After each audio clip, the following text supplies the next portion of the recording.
Epekto ng pagpigil ng ihi. Alam nyo ba na ang pantog ay maaaring mag-ipon ng hanggang 2 tasang ihi? Ngunit hindi ibig sabihin na dapat mong hintayin itong mapuno bago ka magtungo sa banyo para ito ay mailabas lahat.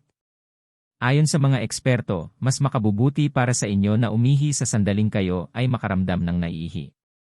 Kung ang pag-ihi ay pipigilin o ipagpapaliban, narito ang mga posibleng sakit na inyong makuha. Makararamdam ng sakit sa puson o pelvic pain o masakit na pantog sa tuwing pipigilan ang pag-ihi. Minsan parang puputok na ang pantog o ito ay lalabas na.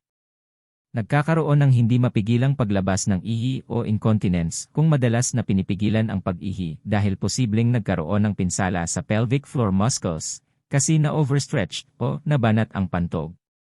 Kung madalas mababanat at luluwag ang muscle ng pantog, hindi na kayang pigilan ang pagtulo ng ihi kaya wala kang magagawa kung hindi magsuot na lamang ng diaper o lampin.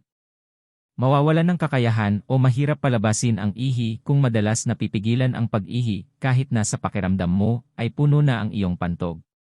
Ito ay maaaring mangyari kung ang mga kalamnan ng pantog ay napinsala.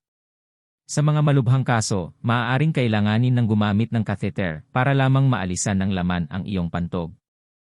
Maaring nakukuha ang impeksyon sa urinary tract o UTI sa kababaihan sa pagpupunas ng ihi ay simula sa puwitan papunta sa harapan, may katabaan, may diabetes, o gumagamit ng diaphragm sa pagplano ng pamilya o pagpigil sa pag-ihi.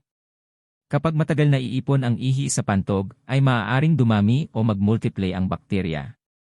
Ang pagkakaroon ng kidney stone o bato sa bato o bladder stone o bato sa pantog kung ang ihi ay nagtatagal sa bato o pantog o naglalaman ng mga mineral o kulang sa ininom na tubig.